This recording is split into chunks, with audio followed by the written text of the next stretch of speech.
Au mariage de ma sœur, elle m'a regardé droit dans les yeux et m'a dit, excuse-toi ou sors.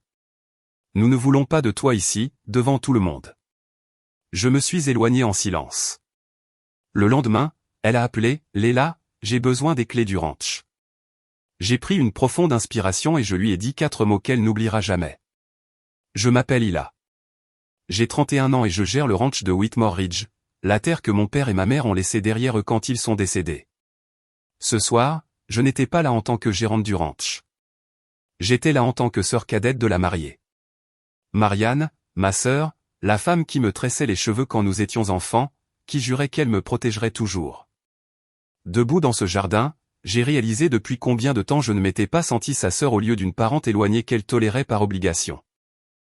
Les invités étaient pour la plupart des gens de la ville, Denver, Boulder, des endroits où les gens parlent vite et mesurent le succès en promotion et en mètres carrés. Je ne reconnaissais presque personne. Leur conversation flottait jusqu'à moi. Immobilier, investissement, projet de voyage. Quelqu'un riait de la circulation comme si c'était un traumatisme partagé. J'ai ajusté ma robe, quelque chose de simple et modeste, rien de tape à accent grave-l'œil. Je l'avais choisi avec soin, espérant ne pas me faire remarquer. Mais la vérité, c'est que je me démarquais quand même, non pas à cause de ce que je portais, mais à cause de d'où je venais. La vie du ranch me collait à la peau d'une manière que je ne pourrais jamais laver. Je me suis arrêté près du bord de la foule et j'ai pris une lente inspiration. Si vous écoutez ceci en ce moment, je me demande où vous êtes.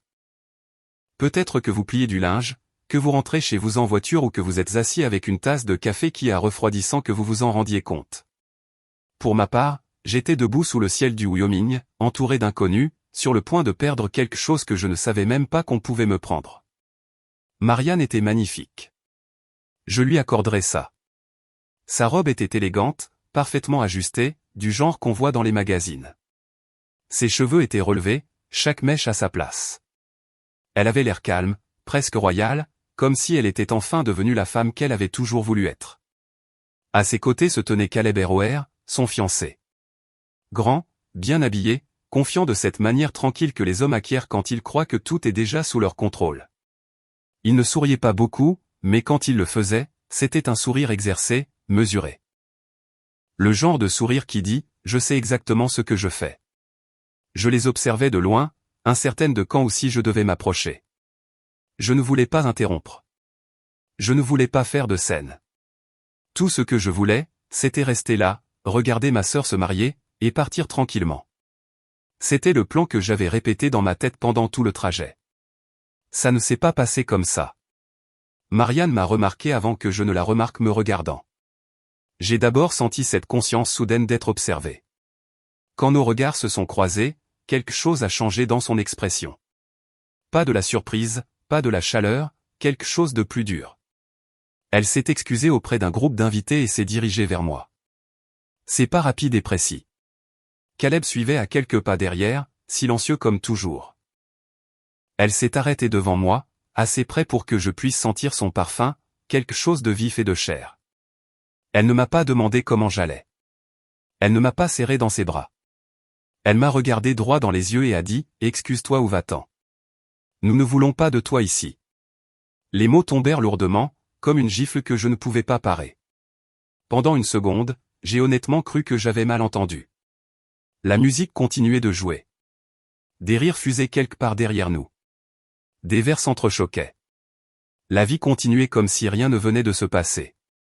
J'ai ouvert la bouche, puis je l'ai refermée. M'excuser de quoi? La question s'est formée dans ma tête, mais elle n'a jamais franchi mes lèvres. Caleb se tenait à côté d'elle, sa main reposant légèrement sur le bas de son dos.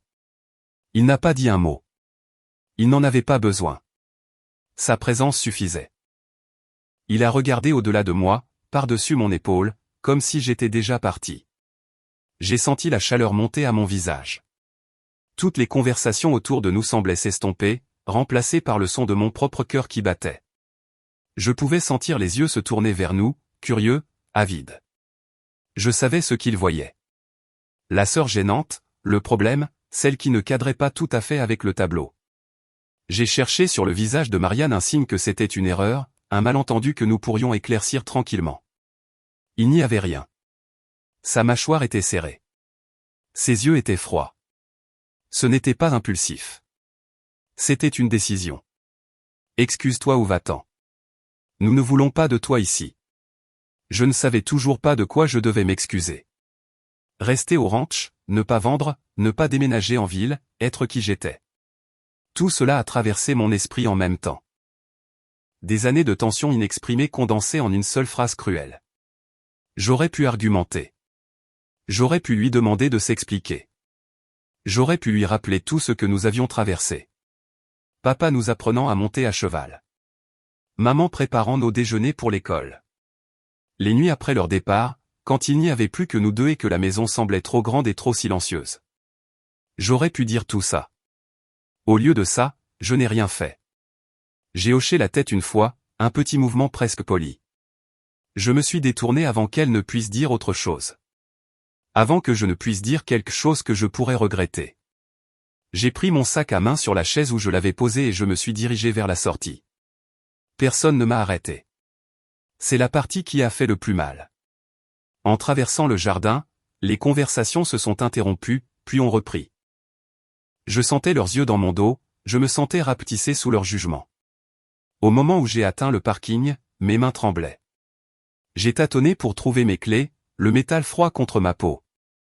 Je me suis assise dans mon camion un moment, fixant le volant, respirant par courtes rafales irrégulières. Je n'ai pas pleuré. Pas encore. Le trajet de retour au ranch fut silencieux. La route s'étendait devant moi, familière et réconfortante d'une manière que rien d'autre n'était ce soir-là. Les lumières du lieu de la réception ont disparu dans mon rétroviseur, remplacées par l'obscurité et les terres ouvertes. J'ai baissé la vitre et laissé l'air frais me frapper le visage. Ça m'a aidé à respirer. Au moment où je suis arrivé dans l'allée, la maison était sombre. J'ai coupé le moteur et je suis resté assise là, écoutant les bruits de la nuit. Les grillons, le vent qui bougeait dans les arbres. Le ranch était exactement comme je l'avais laissé, stable, inchangé, en attente. Je suis entré et j'ai enlevé mes chaussures d'un coup de pied. J'ai posé mon sac sur la table et je me suis appuyé contre le comptoir, laissant enfin le poids de la soirée s'installer. J'ai pensé à papa, à la façon dont il disait que la terre se souvient de ceux qui en prennent soin. Je me suis demandé ce qu'il aurait dit s'il avait vu ce qui s'était passé ce soir. Je me suis demandé s'il m'aurait dit de me battre ou s'il m'aurait dit de m'en aller, comme je l'avais fait. Plus tard, allongé dans mon lit, fixant le plafond, je repassais les mots de Marianne encore et encore. Excuse-toi ou va-t'en. Nous ne voulons pas de toi ici. Chaque fois, il coupait un peu plus profondément. J'ai alors réalisé quelque chose que je ne voulais pas admettre. Il ne s'agissait pas seulement d'un mariage. Il s'agissait de savoir qui appartenait et qui n'appartenait pas. Quand mon téléphone a vibré sur la table de nuit, je l'ai ignoré. Quoi que ce soit qui devait suivre pouvait attendre le matin. J'ai fermé les yeux, sachant que ce jour avait changé quelque chose entre ma sœur et moi qui ne pourrait peut-être jamais complètement guérir. Et alors que le sommeil s'insinuait enfin, je n'avais aucune idée que ce n'était que le début. Cette pensée me suivait dans la maison comme une ombre que je ne pouvais pas semer. Je suis resté allongé là un long moment, écoutant le silence s'installer dans les murs. Le genre de silence qu'on n'obtient qu'ici, quand le vent ralentit et que les animaux ont finalement cessé de s'agiter. Le ventilateur de plafond tournait avec un léger cliquetis, régulier et familier, mais mon esprit refusait de s'y accorder. Chaque fois que je commençais à m'assoupir, je revoyais le visage de ma sœur. J'entendais à nouveau sa voix. Je sentais à nouveau la chaleur de l'embarras me monter au cou. Je me suis levé avant le lever du soleil, non pas parce que j'étais reposé, mais parce que rester au lit me donnait l'impression de perdre. Les lattes du plancher étaient froides sous mes pieds. J'ai enfilé un vieux sweatshirt qui sentait encore vaguement le cèdre du placard, puis je suis allé dans la cuisine et j'ai allumé la lumière au-dessus de l'évier. L'ampoule a vacillé une fois avant de se stabiliser, et la lueur jaune a rempli la pièce. J'ai mis la bouilloire à chauffer, et pendant qu'elle chauffait, je suis resté à la fenêtre à regarder la première lueur grise du matin toucher la crête lointaine. Le ranch de Whitmore Ridge ne se réveille pas d'un seul coup. Il prend vie par morceaux. Un portail grince au loin. Un oiseau appelle depuis les peupliers près du ruisseau. Quelque part derrière la grange, un cheval bouge et s'ébroue comme s'il s'éclaircissait la gorge. J'ai toujours aimé ça. C'est comme si la terre s'étirait, se préparant pour la journée. Certaines personnes se réveillent au son de la circulation et des sirènes. Je me réveille au son d'animaux qui respirent et du ciel ouvert. Quand la bouilloire a commencé à siffler, j'ai versé de l'eau chaude dans ma tasse et j'y ai mis un sachet de thé. Le café m'aurait trop serré l'estomac. Le thé était plus doux. Je me suis assise à la table de la cuisine, la même table en bois usé que ma mère polissait avec de l'huile de citron le dimanche, et j'ai laissé la chaleur réchauffer mes mains. La maison sentait le thé et le vieux pain. Elle sentait la maison. J'aurais dû être furieuse. J'aurais dû appeler ma sœur et exiger une explication. J'aurais dû repasser en revue chaque mauvaise chose qu'elle avait jamais faite jusqu'à ce que la colère finisse par se consumer. Mais ce que je ressentais le plus, c'était quelque chose de plus doux et de pire, une douleur creuse. Comme un deuil mais sans la finalité. Comme si j'avais perdu quelqu'un qui était encore là dehors, à rire pour des étrangers, à choisir une vie qui ne m'incluait pas. J'ai regardé le crochet près de la porte arrière où mes clés de ranch étaient toujours accrochées. Elles étaient sur un simple anneau, rien de sophistiqué. Quelques clés en laiton et une plus lourde avec une tête vieille et usée. Je les ai attrapées comme je le faisais toujours, sans réfléchir, et je les ai glissées dans ma poche. Juste une habitude, juste une partie de la routine pour m'habiller pour la journée. Je ne me suis pas arrêté pour les admirer ou leur attribuer une signification. C'était juste des clés. Elles ouvraient ce qui devait être ouvert. Dehors, l'air avait cette morsure vive du Wyoming qui vous réveille rapidement. Le gravier crissait sous mes bottes alors que je marchais vers la grange. Le toit de la grange découpait une forme sombre contre le ciel plus clair, et l'odeur m'a frappé dès que j'ai ouvert la porte. Foin, poussière de cuir, animaux.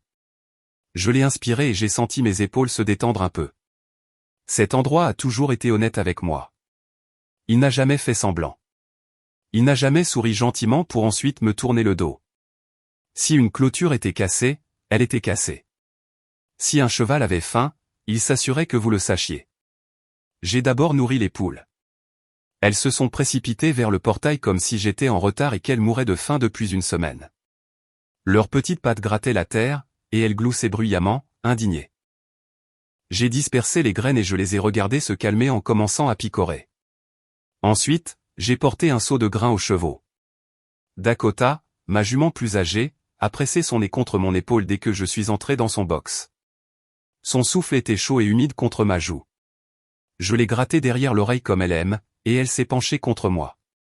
Tu es la seule dans cette maison qui ne me fait jamais sentir indésirable, ai-je murmuré, et j'ai presque ri de moi-même de l'avoir dit à voix haute.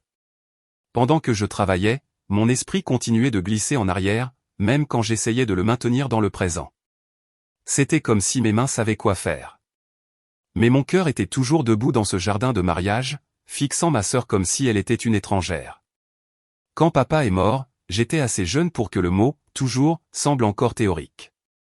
Les gens le disent tout le temps. Amour pour toujours, famille pour toujours, maison pour toujours.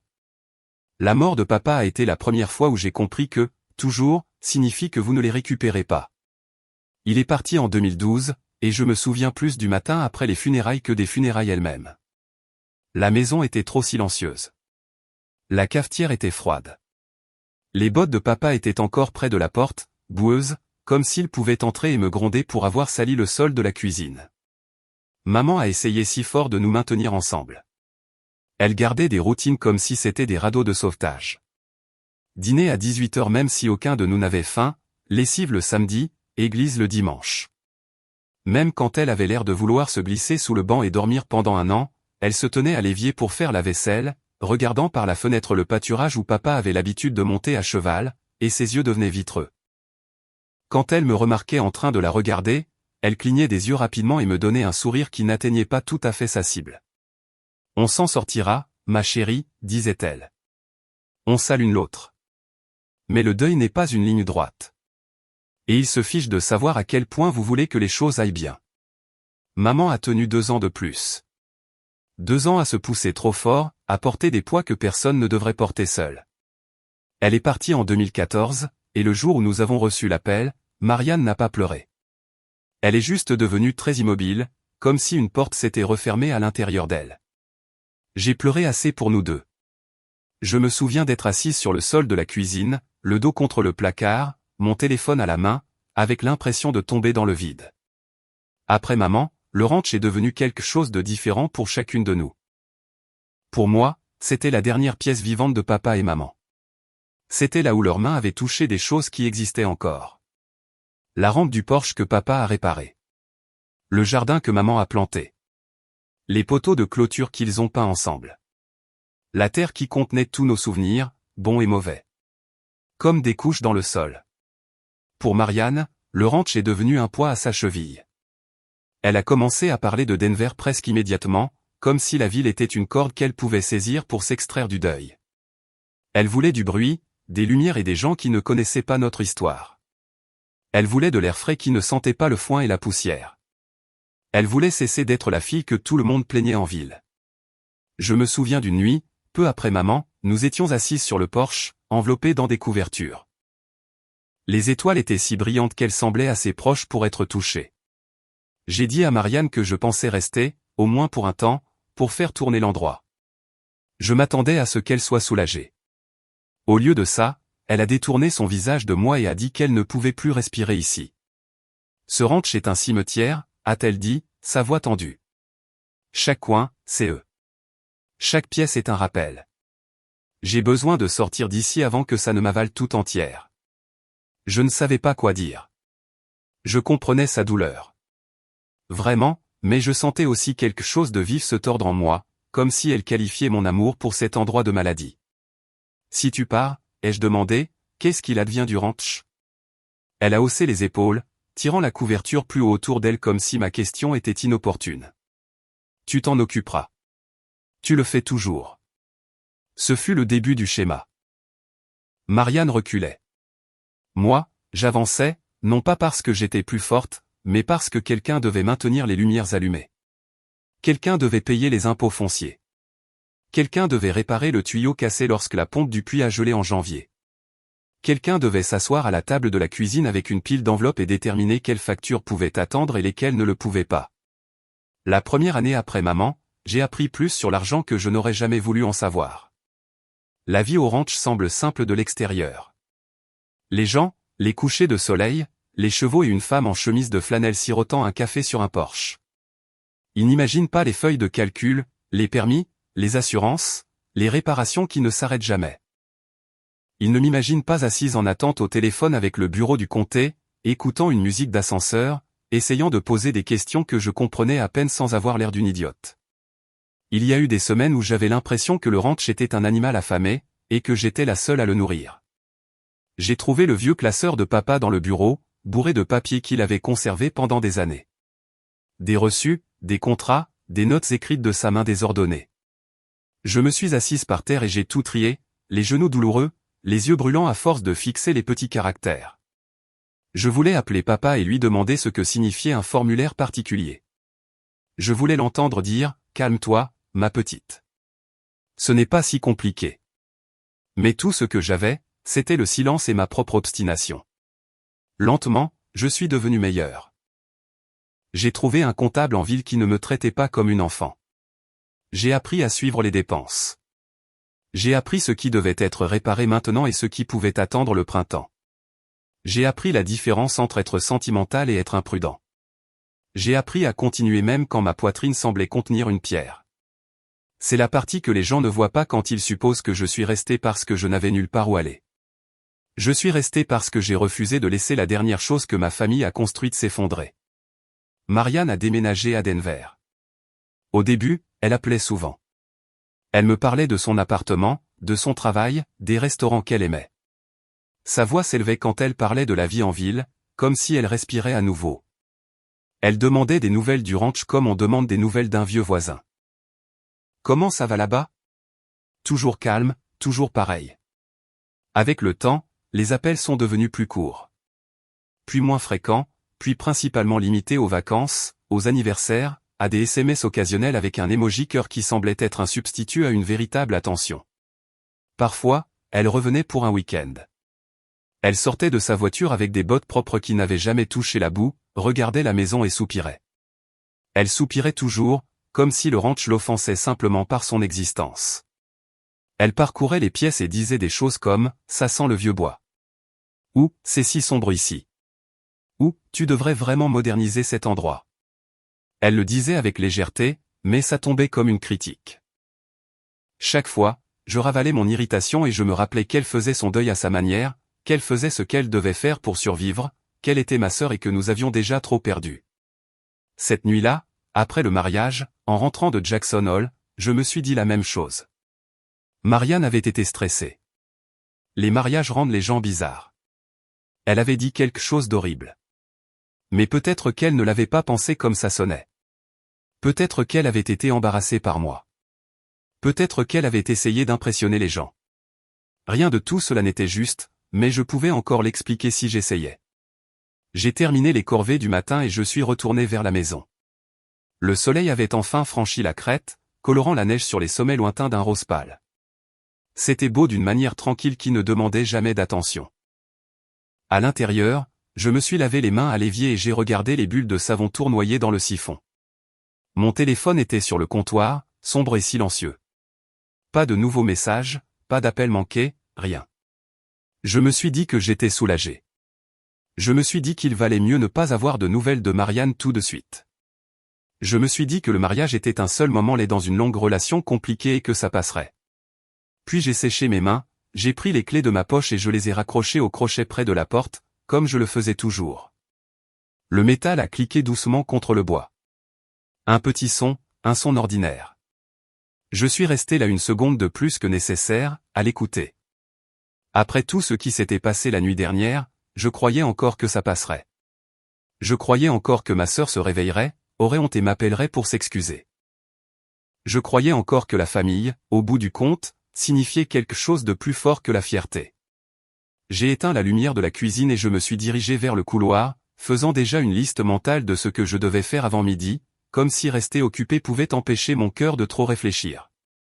J'ai vérifié la météo sur mon téléphone, puis le calendrier du ranch sur le frigo, puis l'inventaire des aliments griffonnés sur un bloc-notes près de l'évier. Des choses ordinaires, des choses sûres. Le genre de routine qui me calmait habituellement. Le téléphone a sonné quand même. Ça m'a tellement surprise que j'ai failli laisser tomber le bloc-notes. Le son a traversé la maison silencieuse comme une lame. J'ai regardé l'écran et j'ai senti mon estomac se nouer.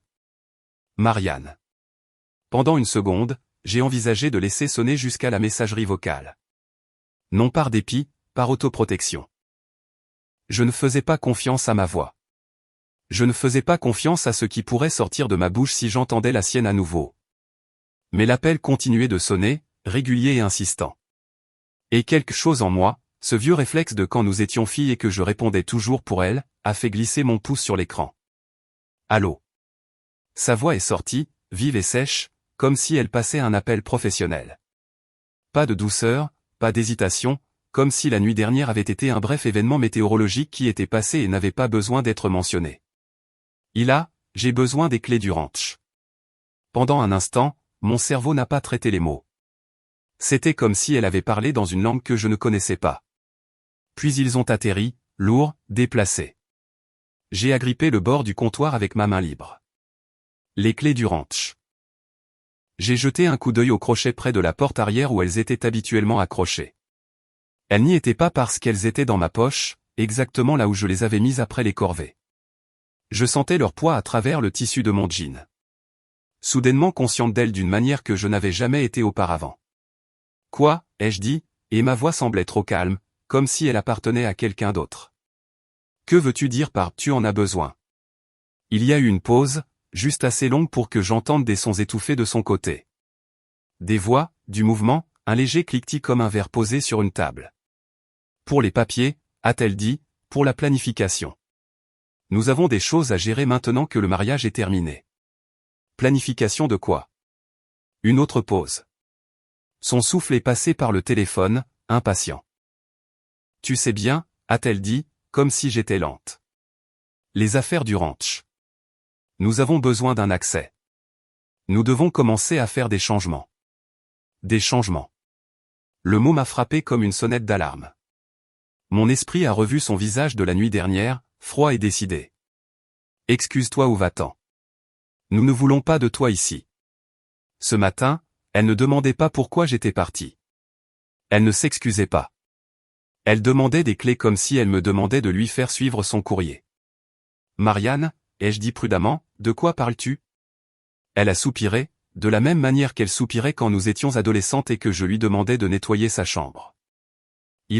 Arrête de rendre ça dramatique. Nous avons juste besoin des clés pour pouvoir passer et jeter un œil à l'endroit. Nous devons rencontrer quelqu'un, et nous devons pouvoir entrer sans t'attendre. Rencontrer quelqu'un. La peau de Manuk s'est hérissée. Mes yeux se sont tournés vers la porte du bureau au bout du couloir, fermée, silencieuse. Le vieux classeur de papa était là-dedans. Les papiers de maman. Les documents de la fiducie que je gardais dans un tiroir verrouillé. Des choses que je ne laissais personne manipuler à la légère, pas même la famille, parce que le monde se fiche de qui vous aimez quand vient le temps de vous prendre quelque chose. Pourquoi auriez-vous besoin d'entrer sans moi, ai-je demandé. Parce que tu es toujours occupé, a rétorqué Marianne. Puis elle a adouci son ton, comme si elle réalisait qu'elle avait l'air dure. Parce que tu cours toujours partout avec les corvées et les animaux et tout le reste. J'essaie de rendre ça plus facile, Hila. Plus facile pour qui? Pour tout le monde, a-t-elle dit. Pour toi aussi. Si tu arrêtais d'être têtu. Nous devons faire quelques rénovations. Rien de majeur, juste des mises à jour, de la paperasse. Peut-être parler à un entrepreneur. Peut-être parler au comté pour les permis. Des permis? J'ai senti ma bouche s'assécher. Ce n'était pas un mot anodin. Ce n'était pas une couleur de peinture et quelques coussins. C'était structurel. C'était officiel. C'était de l'argent. C'était une intention. Marianne, ai-je dit, j'ai besoin que tu ralentisses et que tu me dises ce que tu veux dire. Rénover quoi? La maison principale, a-t-elle dit. L'entrée. La cuisine, peut-être les chambres d'amis. C'est démodé. Tu le sais. Nous voulons moderniser. Le vieux mot familier, moderniser. Elle l'avait dit si souvent au fil des ans, comme si c'était un sort magique qui réparait tout ce qu'elle n'aimait pas dans son passé. J'ai dégluti. Mes mains étaient froides. Tu viens de te marier hier soir. Pourquoi parles-tu de ma cuisine? Parce que ce n'est pas seulement ta cuisine, a-t-elle dit. Et voilà, une pointe plus acérée sous sa voix. C'est une propriété familiale. Nous devons la traiter comme si elle comptait. Elle compte, ai-je dit, et ma voix s'est élevée avant que je ne puisse l'arrêter. Elle compte pour moi parce que je vis ici. Je travaille ici. Je paie pour ça. Je la fais tourner. Marianne a reniflé, comme si j'étais déraisonnable. Il ne s'agit pas de toi qui joues à la reine du ranch. Il s'agit d'aller de l'avant. Je n'arrive pas à croire que nous fassions ça le lendemain de mon mariage. Mon mariage. Elle l'a dit comme un bouclier. Comme si je n'avais pas le droit de remettre quoi que ce soit en question aujourd'hui parce qu'elle avait porté du blanc la nuit dernière. Comme si elle avait gagné le droit de prendre tout ce qu'elle voulait parce qu'elle s'était tenue sous les lumières et avait souri pour les appareils photo. J'ai pressé mes doigts sur mon front et j'ai essayé de garder ma voix stable. Hier soir, tu m'as dit de m'excuser ou de partir. Tu m'as dit que tu ne voulais pas de moi là-bas devant tout le monde. Et maintenant tu m'appelles comme si de rien n'était pour demander les clés. Silence. Pas un silence stupéfait. Pas un silence coupable. Un silence stratégique. Le genre de silence qui achète du temps pour décider quelle histoire raconter. A-t-elle finalement dit, tu sais pourquoi j'ai dit ça? J'ai senti mon estomac se serrer. Vraiment? Tu as été froide avec moi pendant des mois, a-t-elle dit. Tu as à peine dit un mot pendant les fiançailles. Tu n'as jamais agi comme si tu étais heureuse pour moi. Tu me regardes toujours comme si je faisais quelque chose de mal. Et tu l'as encore fait hier soir. Tu es entré et tu es resté là avec ce visage, comme si tu me jugeais. Ma gorge s'est serrée. C'est ce que tu penses que j'ai fait. C'est ce que tu as fait, a-t-elle insisté. Et c'est épuisant. Je n'allais pas te laisser gâcher ma journée. J'ai regardé par la fenêtre le pâturage, l'herbe captant le soleil du matin. Je pouvais voir l'ombre de Dakota bouger près de la clôture. Tout là dehors semblait réel, solide, honnête. La conversation dans mon oreille ressemblait à de la fumée. Je n'ai pas gâché ta journée, ai-je dit doucement. Je suis resté au fond. Je n'ai parlé à personne. Je n'ai rien dit. Je ne suis même pas venu te voir. Exactement, a-t-elle répliqué sèchement. Tu ne l'as pas fait. Tu as rendu évident que tu t'en fichais. Ma poitrine s'est resserrée. Alors, tu voulais que je fasse semblant. Je voulais que tu me soutiennes, Hila. Comme une sœur, comme une famille. Je voulais que tu arrêtes d'agir comme si tu étais la seule à avoir des droits sur le ranch et la seule à savoir ce qui est le mieux. Voilà encore. Le ranch, toujours le ranch. Ce n'était jamais juste une question de sentiment. C'était toujours lié à la terre, au contrôle, à qui décidait de ce qui comptait comme un foyer. Marianne, ai-je dit, je ne fais pas ça au téléphone. Que me demandes-tu exactement? Les clés, a-t-elle répété, plus lentement, comme si elle parlait à un enfant. J'ai besoin des clés du ranch. J'ai entendu une autre voix en arrière-plan, basse, près du téléphone. Une voix d'homme. Calme, confiante. C'est juste pratique. Les mots se sont glissés comme quelqu'un glissant un couteau dans un tiroir.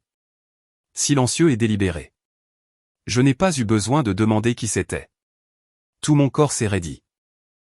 Je pouvais l'imaginer debout près d'elle, la main sur son dos comme au mariage. Se penchant avec ce sourire contrôlé, utilisant le même ton que l'on utilise pour expliquer quelque chose d'évident à quelqu'un que l'on pense être émotif. Marianne ne l'a pas corrigé. Elle ne lui a pas dit d'arrêter. Elle l'a laissé parler comme s'il avait sa place dans la conversation sur ma maison. Ma voix est sortie, mince. Est-ce qu'il est là? Marianne a hésité, puis a dit, oui, comme si elle était agacée que je demande. Nous sommes ensemble.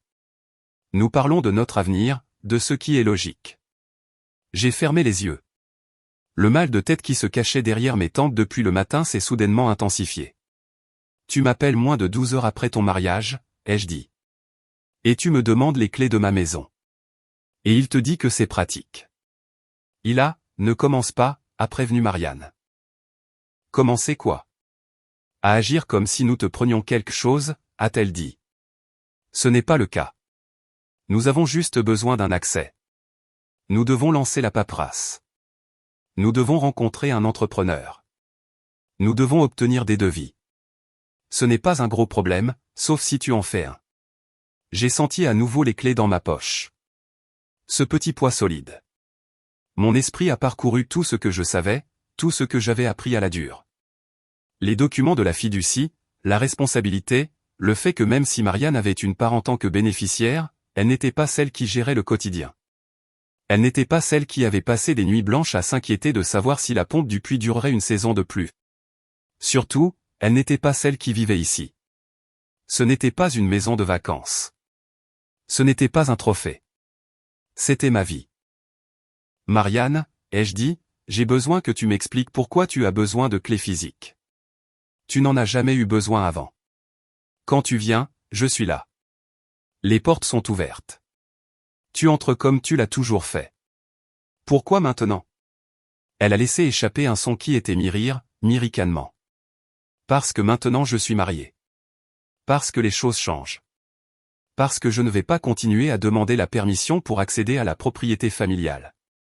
Accès pourquoi, Marianne? Dis-moi. Prévois-tu d'emménager? Non, a-t-elle dit trop vite. Ce n'est pas la question. Alors, quelle est la question? Une autre pause. Puis sa voix est devenue plus tranchante. La question, c'est que tu n'es plus la seule à avoir ton mot à dire. Tu agis comme si tu possédais l'endroit, et ce n'est pas le cas. Tu agis comme si tu pouvais tout décider, et ce n'est pas le cas. Mon cœur battait si fort que je l'entendais dans mes oreilles. Je me suis appuyé contre le comptoir parce que mes genoux semblaient soudainement instables. J'ai décidé de certaines choses, ai-je dit, en forçant ma voix à rester calme, parce que c'est moi qui le gère. C'est moi qui paie les factures. C'est moi qui l'empêche de s'effondrer. C'est exactement ça le problème, a rétorqué Marianne. Tu te prends pour une héroïne. Tu te prends pour une martyre. Tu n'es ni l'une ni l'autre. Tu es juste têtu. Tu es coincé. Tu t'accroches à une vie qui est déjà partie. S'accrocher. Le mot m'a piqué. J'ai imaginé maman polissant cette table. Papa appuyé contre le chambranle de la porte dans sa chemise de travail, nous souriant comme si nous étions son monde entier. S'accrocher, c'est ce qu'on disait de quelqu'un qui refusait de passer à autre chose. Pas de quelqu'un qui tenait une promesse. Marianne, ai-je dit, et ma voix a tremblé malgré mes efforts. J'ai besoin de temps. Je ne te donne pas les clés aujourd'hui. Pas comme ça. Pas sans savoir exactement ce que vous faites. À l'autre bout, je l'ai entendu inspirer brusquement, comme si je l'avais giflé. Tu es incroyable, a-t-elle dit. C'est toujours une question de contrôle avec toi. Non, ai-je dit. C'est une question de clarté. Tu veux un accès. Tu veux des rénovations. Tu veux des entrepreneurs. Ce n'est pas rien. Ce n'est pas anodin. C'est ma maison. C'est une propriété familiale, a-t-elle répété, et sa voix s'est élevée. Arrête de dire ma maison comme si tu étais la seule à avoir perdu papa et maman. Arrête d'agir comme si le ranch était ton identité. J'ai tressailli, non pas parce qu'elle avait tort sur la partie de l'identité, mais parce qu'elle avait enfin dit ce qu'elle pensait vraiment, que le ranch n'était pas ma vie. C'était mon obsession, mon excuse, ma cage. J'ai pris une lente inspiration. Je pouvais sentir mes mains trembler. Je les ai forcées à s'immobiliser en posant ma paume à plat sur le comptoir. Je ne dis pas que tu ne les as pas perdues, ai-je dit. Je dis que je suis resté. Je suis resté quand tu es parti. Je suis resté quand c'était difficile. Je suis resté quand il n'y avait personne d'autre. Ce n'est pas du contrôle, Marianne, c'est ma responsabilité. Silence à nouveau. Et puis la voix de l'homme, plus proche maintenant, ferme et polie d'une manière qui me donnait la chair de poule. Nous essayons de t'aider. Je ne lui ai pas répondu. Je suis resté concentré sur ma sœur. Marianne, ai-je dit, je te rappellerai. Pas aujourd'hui, mais bientôt. Je dois regarder les papiers. Je dois réfléchir. Tu as eu des années pour réfléchir, a-t-elle répliqué. Peut-être, ai-je dit doucement. Mais je n'ai pas eu des années pour te regarder te transformer en quelqu'un qui me parle comme ça. J'ai raccroché avant qu'elle ne puisse répondre. La maison était de nouveau silencieuse, mais elle ne semblait pas paisible. C'était comme le silence après qu'une porte claque. Un nouveau genre de silence, vif et en attente. Je suis resté là un long moment, le téléphone à la main, les yeux fixés sur rien. Puis j'ai glissé le téléphone sur le comptoir et j'ai plongé la main dans ma poche. J'ai sorti les clés et les ai tenues dans ma paume. Elles étaient chaudes de la chaleur de mon corps. De petits morceaux de métal ordinaire, mais ma main ne voulait pas s'arrêter de trembler. Je suis allé à la porte arrière et j'ai regardé le ranch. Le pâturage, la grange, la ligne de clôture qui disparaissait vers la crête. Tout avait l'air exactement comme d'habitude, comme si rien ne savait ce qui venait de commencer. Et c'est là que ça m'a frappé, clair et froid. Le mariage n'était pas la fin de notre tension. C'était le premier coup. Cette pensée s'est installée en moi au fil de la matinée, lourde et malvenue. J'ai accompli les gestes de la journée sans vraiment y être. J'ai rempli les abreuvoirs, vérifié la clôture sud et répondu à un email du fournisseur d'aliments. Mon corps faisait ce qu'il faisait toujours, mais mon esprit restait bloqué sur ce mot que Caleb avait glissé dans l'appel comme si de rien n'était. Pratique. Ça ne sonnait pas cruel. Ça ne sonnait pas agressif. C'était ça le danger. Pratique était le genre de mot qui faisait que les gens hochaient la tête sans demander ce que ça signifiait vraiment. C'était le mot que les gens utilisaient quand ils voulaient que quelque chose semble inévitable, raisonnable au-delà de l'émotion. Quand Caleb l'a dit, j'ai pu entendre la confiance derrière, la certitude que c'était déjà décidé, que je n'avais juste pas encore compris. Pendant que je travaillais, des souvenirs ont refait surface, pas de l'enfance cette fois, mais de moments plus petits au cours de l'année écoulée. Des conversations qui m'avaient semblé étranges à l'époque, mais qui n'avaient pas paru assez importantes pour être remises en question. La première fois que j'avais vraiment rencontré Caleb, c'était lors d'un dîner sur lequel Marianne avait insisté, qu'elle organisait quand ils étaient venus de Denver un automne. Il avait parcouru le ranch les mains dans les poches, hochant lentement la tête pendant que je lui faisais visiter. Il avait demandé combien d'acres nous gérions, à quoi ressemblaient les coûts d'entretien, si je suivais les dépenses numériquement ou si j'utilisais encore du papier. J'avais répondu poliment, supposant qu'il faisait juste la conversation. À un moment donné, près de la grange, il avait désigné le pâturage et avait dit que la terre était sous-utilisée. Pas gaspillée, pas négligée, sous-utilisée, comme si c'était une feuille de calcul avec des cellules vides. Je me souviens avoir ri, lui disant que l'élevage ne consistait pas à extraire chaque dollar du sol. Il m'avait souri en retour, un sourire mince et entendu, et avait dit que l'efficacité n'avait pas à être sans cœur. Je ne savais pas alors qu'il était déjà en train de traduire ma vie en des termes qui avaient un sens pour lui. Plus tard, au dîner, il a parlé de solutions modernes, de systèmes automatisés, d'externalisation, de rationalisation. Il a dit tout cela avec désinvolture, comme des suggestions lancées en l'air. Marianne écoutait attentivement, hochant la tête, posant des questions. Elle répétait ces mots, les essayant comme de nouveaux vêtements. Moderne, efficace, évolutif. À l'époque, je me suis dit que ce n'était que des idées. Les gens parlent en grand quand ils sont amoureux. Les gens imaginent des avenirs sans vraiment s'y engager. Je n'ai pas insisté parce que je ne voulais pas être la sœur difficile. Je ne voulais pas prouver l'histoire que Marianne avait déjà commencé à raconter sur moi dans sa tête. Maintenant, debout dans la grange avec l'odeur du foin et de la poussière dans les poumons, ces mots me semblaient différents. Ils semblaient coordonnés. Après le déjeuner, je suis retourné dans la maison et je me suis assise à la table de la cuisine avec mon ordinateur portable. J'ai retrouvé de vieux emails, ceux que je lisais rarement mais que je ne supprimais jamais. Papa n'était pas très doué pour la technologie, mais vers la fin, quand ses mains étaient trop instables pour écrire de longues lettres, il avait appris à taper de courts messages. Un email en particulier m'était toujours resté en mémoire. Il était daté du début du printemps, peu avant qu'il ne tombe assez malade pour que le ranch cesse d'être une conversation et commence à être une inquiétude. Il avait écrit sur la pression extérieure, les promoteurs qui posaient des questions, les voisins qui vendaient des parcelles de terrain à des gens qui ne vivaient pas ici, qui voyaient l'espace ouvert comme une opportunité plutôt qu'une responsabilité.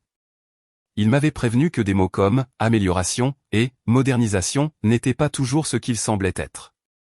Les gens te diront que c'est pratique, écrivit-il. C'est comme ça qu'ils le font paraître inoffensif. Mais une fois que tu cèdes le contrôle, tu ne le récupères pas, j'ai fixé l'écran jusqu'à ce que les mots se brouillent. À l'époque, j'avais pensé qu'il était juste prudent, protecteur de cette manière que les pères ont quand ils savent qu'ils partent trop tôt. Maintenant, j'avais l'impression qu'il parlait directement du moment que je vivais. J'ai fermé l'ordinateur portable et je me suis adossé à ma chaise, écoutant le silence de la maison. Le vieux plancher a craqué alors que la température changeait. L'horloge au mur faisait un tic-tac régulier. Tout ici bougeait à un rythme qui ne demandait la permission de personne. Mon téléphone a vibré avec une nouvelle notification de mail. Pendant une fraction de seconde, mon cœur a bondi, m'attendant à Marianne. Au lieu de cela, c'était un message transféré d'une adresse que je ne reconnaissais pas. Le nom qui y était attaché m'a serré l'estomac. Daniel Brox. L'objet était neutre. Demande de renseignements sur les documents de propriété. Je ne l'ai pas ouvert tout de suite. Je suis resté assise là, à regarder l'écran, le nom s'imprégnant en moi.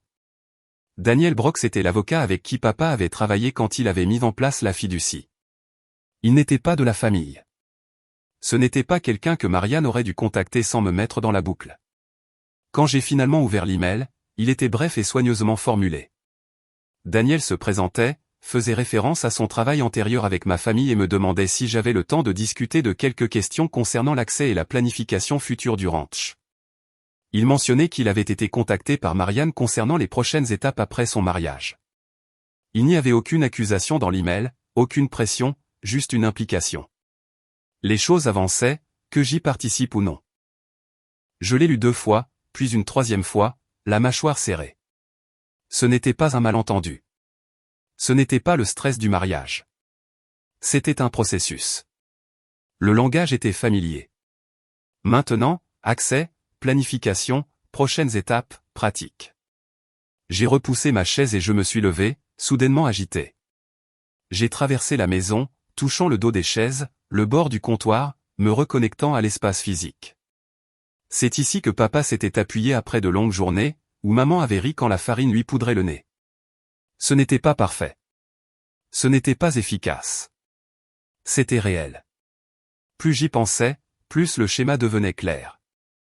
Caleb a introduit le langage. Marianne l'a adopté. Puis ils sont passés de la parole à l'action sans s'arrêter pour me demander si j'étais d'accord. Supposant que je me rangerais comme je l'avais toujours fait, parce que, tu t'en occuperas, tu le fais toujours.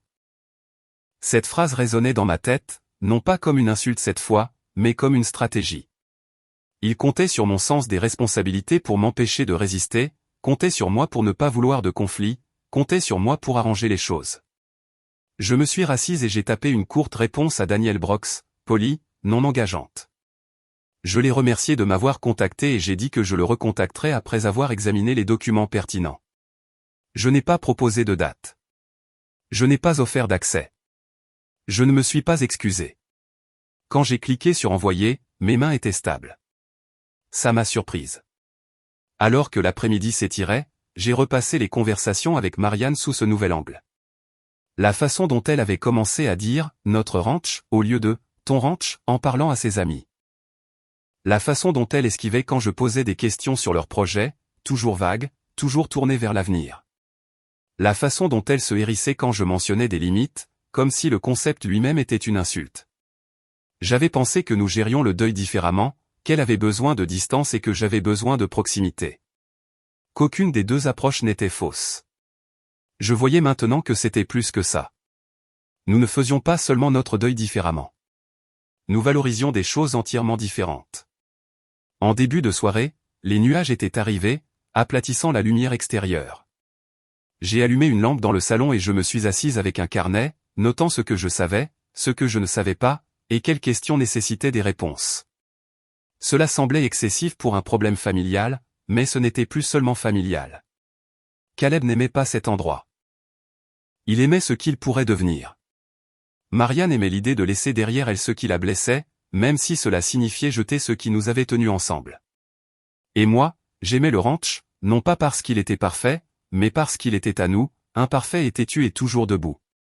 J'ai pensé à rappeler Marianne, à essayer une fois de plus de discuter calmement.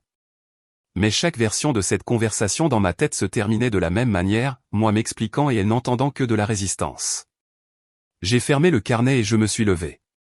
Dehors, le vent s'était levé, faisant légèrement vibrer les fenêtres. Le ranch se moquait du côté pratique. Il répondait aux soins, à la présence, au temps. Alors que j'éteignais la lampe et me dirigeais vers le couloir, une dure vérité s'est installée en moi, une que je ne pouvais plus éviter. Ce n'était pas un malentendu familial qui pouvait être réglé avec des excuses ou une période de calme. C'était une offensive coordonnée, enveloppée dans un langage raisonnable, soutenue par la confiance et la paperasse. Et si je ne devenais pas très clair sur ma position, quelqu'un d'autre allait décider pour moi. Je me suis arrêté à l'entrée du bureau, la main posée sur le cadre, écoutant le vent dehors. Pour la première fois depuis le mariage, je ne me sentais pas confuse. Je me sentais alerte, et je savais que ce qui allait suivre exigerait plus que de la patience. Ils sont arrivés 2 jours plus tard, juste avant midi.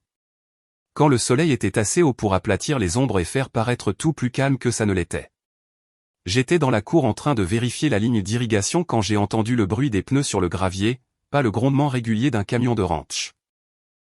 Quelque chose de plus léger, de plus récent.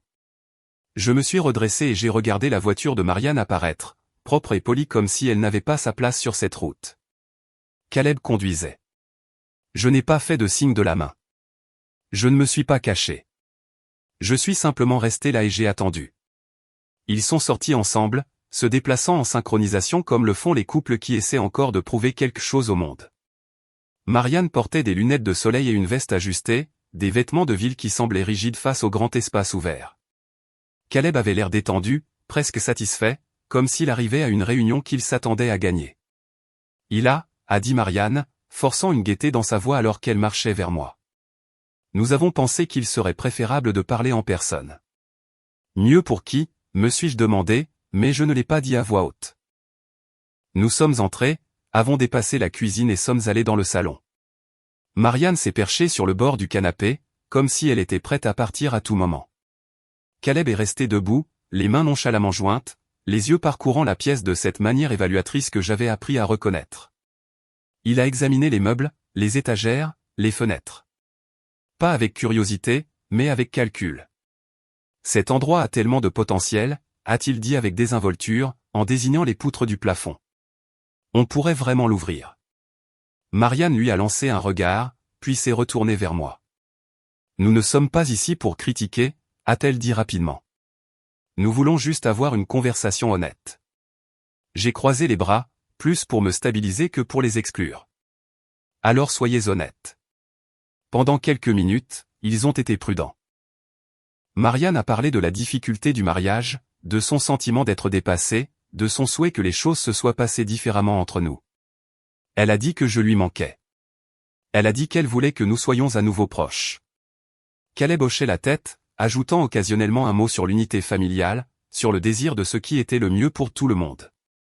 Ça a presque marché. Presque. Puis le langage a changé, subtilement d'abord. Marianne a commencé à dire des choses comme « Tu as porté ça si longtemps, peut-être qu'il est temps de laisser les autres aider ». Caleb a parlé de fardeau, de durabilité, du long terme. Il a parlé calmement, avec confiance, comme un homme expliquant quelque chose d'évident. « Tu retiens tout le monde », a-t-il finalement dit, me regardant droit dans les yeux. Les mots ont frappé fort, même si son ton est resté doux. « Je vous retiens », ai-je demandé. « De progresser », a dit Marianne, sa voix s'élevant juste un peu. « De construire un avenir, de ne pas être coincé dans le passé. » J'ai senti ma mâchoire se serrer. Encore ça. Caleb est intervenu, comme pour adoucir le coup. Il a, réfléchis-y. Tu fais tout ça toute seule. L'entretien, les impôts, le stress. Ce n'est pas juste pour toi. Ce n'est pas pratique. Pratique. Le mot a résonné en moi comme une sirène d'alarme. Et quelle est exactement votre solution, ai-je demandé. Il a écarté les mains. Des options. Il y a d'autres options. Nous pourrions rénover. Nous pourrions louer des parties de la propriété. Nous pourrions nous associer avec des gens qui savent ce qu'ils font. Transformer ça en quelque chose qui fonctionne réellement. Fonctionne pour qui? Pour la famille, a rétorqué Marianne. Pour moi, pour Caleb, pour les enfants que nous voulons avoir. Enfants. Le mot est resté en suspens dans l'air, lourd et délibéré. J'ai regardé ma sœur, je l'ai vraiment regardée, et j'ai vu le calcul derrière ses yeux. Il ne s'agissait pas seulement de terre. Il s'agissait de levier. J'ai pris une lente inspiration. Je ne vous donne pas les clés. Tu agis comme si tout appartenait. J'agis comme si je vivais ici, ai-je dit. Parce que c'est le cas. Le sourire de Caleb s'est aminci. Personne ne dit le contraire. Nous disons simplement qu'il y a d'autres façons de gérer les choses, et si tu ne veux pas travailler avec nous, nous devrons peut-être explorer ces autres façons. Autre façon, ai-je répété. Marianne s'est levée, sa patience s'épuisant. Tu es égoïste, tu l'as toujours été. Tu te caches derrière la responsabilité pour ne pas avoir à lâcher prise. J'ai senti la piqûre, mais je n'ai pas réagi. Je n'ai pas crié. Je n'ai pas pleuré. J'ai simplement secoué la tête. Vous me demandez de céder le contrôle de ma maison sans me dire exactement ce que vous prévoyez d'en faire. Ce n'est pas de la famille. C'est de la pression. Caleb a jeté un coup d'œil à Marianne, puis à moi. Nous essayons d'éviter de rendre cela difficile. La menace était là maintenant, plus cachée derrière un langage poli. J'ai ouvert la porte d'entrée et je me suis écarté. Cette conversation est terminée. Ils m'ont regardé, stupéfait. Marianne avait l'air de vouloir crier. Caleb avait l'air d'être déjà en train d'ajuster sa stratégie. Nous reparlerons, a dit Marianne d'une voix tendue. J'en suis sûr, ai-je répondu. Après leur départ, la maison semblait plus petite, plus étroite, comme si les murs s'étaient penchés pour écouter. Je suis resté là un long moment, le cœur battant, repassant chaque mot. La famille ne devrait pas sonner comme une menace. Mais c'était le cas, et je savais au fond de moi que c'était loin d'être terminé. Chapitre 6. Et je savais au fond de moi que c'était loin d'être terminé. L'email est arrivé 3 matins plus tard, niché entre une facture d'aliments et un rappel du comté concernant la consommation d'eau. À première vue, il semblait assez inoffensif. L'objet était « demande de clarification ». L'expéditeur était un cabinet d'avocats basé à Denver. Je ne reconnaissais pas le nom, mais quelque chose dans ma poitrine s'est serré avant même de l'ouvrir. Je l'ai lu lentement, une fois, puis une autre. Le ton était poli, presque amical, le genre d'écriture qui prétend vous rendre service en expliquant quelque chose que vous ne comprenez apparemment pas. L'expéditeur se présentait comme Andrew Collins, conseiller juridique de ma sœur Marianne et de son mari Caleb. Il écrivait que ses clients cherchaient à clarifier la situation concernant les actifs partagés et la planification future. Il soulignait qu'aucune mesure n'était prise pour le moment. C'était simplement une demande d'information. Simplement. Il a mentionné quelques termes qui ont sauté aux yeux et ont refusé de me lâcher. Partition. Détérioration de l'actif. Capacité. J'ai fermé mon ordinateur portable et je suis resté assise là, à regarder le mur de la cuisine, écoutant le bourdonnement du réfrigérateur. La maison semblait différente maintenant, plus silencieuse, mais pas paisible, comme si elle retenait son souffle. Les avocats n'élèvent pas la voix. Ils n'en ont pas besoin. Ils choisissent leurs mots avec soin et laissent ces mots faire les dégâts. J'ai transféré l'email à Daniel Brox avec une courte note lui demandant s'il avait le temps de parler. Il m'a rappelé cet après-midi-là. Sa voix était calme, stable, mais il y avait un poids qui n'était pas là avant. C'est comme ça que ça commence, a-t-il dit. Il présente ça comme une préoccupation. Ils utilisent un langage neutre, mais ces termes ne sont pas neutres. Il les a expliqués un par un, pas comme une conférence, mais comme un avertissement. Partition signifiait forcer une division de la propriété si les copropriétaires ne pouvaient pas se mettre d'accord. Détérioration de l'actif signifiait argumenter que la propriété perdait de sa valeur sous la gestion actuelle. Capacité signifiait remettre en question ma santé mentale pour prendre des décisions. Un frisson m'a parcouru. Tu penses qu'il ferait ça? Daniel n'a pas répondu tout de suite. Quand il l'a fait, sa voix était prudente. J'ai vu des familles faire pire pour moins que ça. Il m'a dit qu'Andrew Collins était connu pour être minutieux, pas agressif de manière bruyante, mais persistant, stratégique, le genre d'avocat qui prépare le terrain discrètement et attend que les gens trébuchent d'eux-mêmes. Ils construisent un dossier, a dit Daniel. Chaque email, chaque refus, chaque retard, tout peut être présenté comme déraisonnable s'ils le veulent. J'ai pensé à Marianne debout dans mon salon, me traitant d'égoïste, à Caleb parlant d'autres options, à la façon dont ils étaient passés de la conversation à la pression sans jamais dire ce qu'ils étaient vraiment prêts à faire. Qu'est-ce que je fais, ai-je demandé. D'abord, a dit Daniel, tu arrêtes de penser que c'est encore un désaccord familial. Deuxièmement, tu te protèges. Me protéger? Il a fait une pause. Anticipe la question de la capacité. Celle-là est dangereuse parce qu'elle semble personnelle. Il ne s'agit pas de fait. Il s'agit de perception. J'ai dégluti. Tu penses qu'ils vont essayer de dire que je ne suis pas capable? Je pense qu'ils diront que tu es dépassé, stressé, trop attaché émotionnellement pour prendre des décisions rationnelles. Ça sonne plus gentil que de traiter quelqu'un d'inapte, mais ça mène au même endroit. Après avoir raccroché, je suis resté assise à la table pendant longtemps. Mes mains enroulées autour d'une tasse qui avait refroidi. Dehors, le ciel avait pris ce bleu pâle et délavé qui précède la neige. Tout semblait fragile. J'ai appelé ma clinique de soins primaires et j'ai demandé le premier rendez-vous disponible. Quand la réceptionniste m'a demandé pourquoi, j'ai hésité, puis j'ai dit la vérité. J'avais besoin d'une évaluation complète, physique et cognitive. J'avais besoin de documentation. 2 jours plus tard, j'étais assise dans une petite salle d'examen avec du papier sur la table et un brassard de tensiomètre qui me serrait le bras. Rachel Moore est entrée avec un sourire chaleureux et un presse-papier sous le bras. Elle était mon médecin depuis des années. Elle connaissait mon histoire. Elle connaissait mes parents. Elle connaissait le ranch. Qu'est-ce qui vous amène, a-t-elle demandé.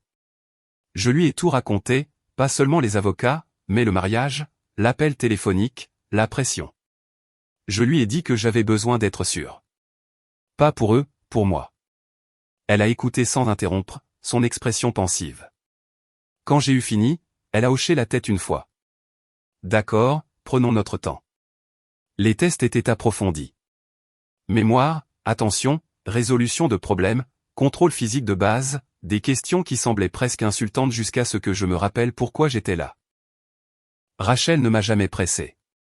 Elle a expliqué ce qu'elle faisait et pourquoi. Elle a posé des questions sur mon sommeil, mon stress et ma routine quotidienne. À un moment donné, elle m'a regardé par-dessus ses lunettes et a dit, « Vous gérez beaucoup de choses, mais cela ne signifie pas que vous êtes incapable. Cela signifie que vous êtes humaine. » Quand ce fut terminé, elle a imprimé le rapport et l'a signé. Son écriture était ferme, décisive. Aucune ambiguïté, aucune hésitation. « Vous êtes pleinement compétente, » a-t-elle dit, cognitivement intacte, physiquement saine. Il n'y a rien ici qui puisse soutenir une affirmation contraire. J'ai senti quelque chose se desserrer dans ma poitrine, quelque chose que je n'avais pas réalisé que je tenais si fermement. Merci. Elle a hésité à la porte, puis s'est retournée. Soyez prudente, Ila. Les gens ne remettent pas en question la capacité à moins de vouloir quelque chose que vous empêchez d'obtenir. Ce soir-là, j'ai scanné le rapport et l'ai envoyé à Daniel. Il a répondu par une seule ligne, bien, ça aide. Mais le soulagement n'est pas venu. Pas vraiment, parce que je comprenais quelque chose maintenant que je n'avais pas compris avant. Il ne s'agissait pas de gagner une dispute. Il s'agissait d'épuiser quelqu'un, de le faire douter de lui-même, de lui faire peur de tenir bon. La loi n'était pas là pour protéger les sentiments. Elle était là pour trier les actifs. Et les actifs se moquent de l'histoire, du deuil ou des promesses faites à des parents qui ne sont plus en vie. J'ai repensé à papa, à la façon dont il disait que les gens vous montrent qui ils sont quand il y a quelque chose à gagner. J'avais toujours cru qu'il parlait d'étrangers, de promoteurs, d'outsiders. Je me trompais. Tard ce soir-là, un autre email est arrivé. Celui-ci d'Andrew Collins à nouveau. Poli, professionnel. Il accusait réception de ma réponse précédente et réitérait le désir de ses clients de résoudre les problèmes à l'amiable. Il suggérait une réunion. Terrain neutre. Sans pression. Je n'ai pas répondu. Je me suis tenu à la porte arrière et j'ai regardé le pâturage assombri. Le vent s'était levé, faisant onduler l'herbe. Quelque part au loin, un coyote a appelé, un cri aigu et solitaire. Ce n'était pas une dispute à grands cris. Ce n'était pas une querelle de famille qui pouvait être réglée avec des excuses. C'était une guerre froide menée avec des documents, des implications et des menaces silencieuses. Et pour la première fois, j'ai compris exactement à quoi j'étais confronté. La demande suivante n'est pas venue par email. Elle est venue avec des pneus sur le gravier et la confiance tranquille de gens qui croyaient que la paperasse les rendait intouchables. C'était un dimanche après-midi, le genre où le vent sent l'herbe sèche et où le ciel semble assez large pour vous avaler tout entier. J'étais dans la cuisine en train de pétrir de la pâte pour des biscuits, plus par mémoire musculaire que par appétit, quand j'ai entendu le moteur. J'ai essuyé mes mains sur une serviette et j'ai regardé par la fenêtre. La voiture de Marianne, encore. Caleb au volant, encore. Je n'ai pas été surprise cette fois. J'ai senti mon corps s'immobiliser, comme il le fait juste avant qu'une tempête n'éclate et que l'air ne change. J'ai posé la serviette lentement, je suis allé à la porte d'entrée et je l'ai ouverte avant qu'il ne puisse frapper. Je ne les laisserai pas contrôler le rythme de ma maison. Marianne est sortie la première. Ses cheveux étaient tirés en arrière, son visage nu, ou presque, et ses yeux brillaient déjà comme si elle avait pleuré dans la voiture. Caleb est passé du côté du conducteur, la mâchoire serrée, la posture raide. Il n'a pas regardé la maison comme il le faisait d'habitude, comme si c'était un projet. Il l'a regardée comme si c'était un obstacle. Il a dit Marianne, et sa voix s'est brisée sur mon nom. S'il te plaît, pouvons-nous parler? J'ai reculé d'un pas et je les ai laissés entrer. Non pas parce que je les voulais là, mais parce que je ne voulais pas de scène dans la cour où les voisins pourraient remarquer. Ici, les gens prétendent ne pas se surveiller, mais ils le font. Ils regardent tout. Nous sommes allés dans le salon. La lumière des fenêtres tombait sur le vieux tapis, sur la chaise où maman s'asseyait avec son tricot, sur les étagères où les livres usés de papa se penchaient encore les uns contre les autres comme de vieux amis. Marianne planait près du canapé, se tordant les doigts. Caleb est resté debout, encore, comme s'il ne supportait pas de s'asseoir dans une pièce qui ne lui appartenait pas. J'ai attendu. Marianne a pris une inspiration tremblante. « Je suis désolée pour le mariage », a-t-elle dit rapidement, comme si elle arrachait un pansement. Je n'aurais pas dû dire ce que j'ai dit. J'étais dépassée. J'étais stressée. J'avais l'impression que tu me détestais. J'ai cligné des yeux lentement. C'était ce qui se rapprochait le plus d'excuses que j'avais entendues, mais ça sonnait faux. Ça semblait répété, façonné pour mener quelque part. Je ne te détestais pas, ai-je dit. J'étais blessé. Il y a une différence. Elle a hoché la tête avec force, comme si elle voulait accepter cela et passer à autre chose dans la même seconde. Exactement. Et c'est pour ça que je suis là. Je ne veux pas que nous soyons comme ça. Nous sommes sœurs. Il ne nous reste que l'une l'autre. Il ne nous reste que l'une l'autre. Les mots auraient dû m'adoucir. Ils auraient dû me serrer la gorge de souvenirs et de deuil partagés. Au lieu de cela, je me suis sentie méfiante, parce que chaque fois que Marianne faisait appel à notre histoire dernièrement, c'était pour m'attirer vers quelque chose que je ne voulais pas. Caleb a expiré par le nez, impatient. Marianne. Elle lui a jeté un coup d'œil, puis est revenue vers moi. Il y a autre chose, a-t-elle dit. Je ne te l'ai pas dit avant parce que j'avais peur que tu te bloques. Mais tu mérites de savoir. Nous allons avoir un bébé. La pièce est devenue silencieuse d'une manière qui semblait irréelle. Mon esprit a essayé de rejeter la phrase comme si elle avait été prononcée dans la mauvaise maison, à la mauvaise personne. Puis mes yeux sont tombés sur son ventre. Rien d'évident. Si elle était au début, ça ne se verrait pas, un bébé, ai-je répété, et ma voix est sortie, mince. Marianne a hoché la tête, des larmes coulant maintenant sur ses joues. Oui, nous l'avons découvert juste avant le mariage. Je voulais te le dire d'une manière douce, comme le font les sœurs, mais tout est devenu si laid si vite. Ma poitrine s'est serrée de quelque chose de complexe. Une lueur de joie, car l'idée d'un enfant dans notre famille aurait dû être une bénédiction. Une lueur de deuil, car le moment nous avait été volé. Et sous tout cela, la conscience laide qu'elle n'était pas venue ici pour partager du bonheur. Elle était venue ici avec une stratégie. Félicitations, ai-je dit doucement. Vraiment. Elle a pressé une main sur sa bouche et a laissé échapper un petit sanglot, comme si elle avait retenu son souffle en attendant la permission de ressentir quelque chose de bon. Merci. Merci. Je savais que tu comprendrais. Comprendre quoi, me suis-je demandé, mais je ne l'ai pas dit. Caleb a finalement parlé, et sa voix avait à nouveau cette pointe douce, celle qui prétendait la gentillesse tout en poussant. Ça change les choses, il a. Ce ne sont plus seulement nos projets. C'est notre enfant. Ton neveu ou ta nièce. La famille. La famille. Le mot semblait différent venant de lui. Comme un outil. Marianne s'est approchée, les paumes ouvertes. Nous n'essayons pas de te prendre quoi que ce soit. Nous essayons de nous assurer que nous pouvons construire une vie stable. Je ne veux pas élever un bébé dans un minuscule appartement pour toujours. Je ne veux pas m'inquiéter de l'argent. Je ne veux pas que Caleb soit stressé. Nous voulons pouvoir venir ici, utiliser le ranch, le faire fonctionner pour nous tous. Le faire fonctionner, ai-je répété, car la phrase était familière maintenant. Elle a hoché la tête avec empressement. Oui, comme un lieu de réception parfois, ou de petite retraite, ou même juste des mises à jour pour que ce soit sûr et confortable. La cuisine, les salles de bain, le câblage, tu sais, c'est vieux. Ça pourrait être dangereux. Et s'il y avait un incendie? Et si tu trébuchais? Et s'il arrivait quelque chose et que personne n'était là? Nous nous inquiétons pour toi aussi. Voilà.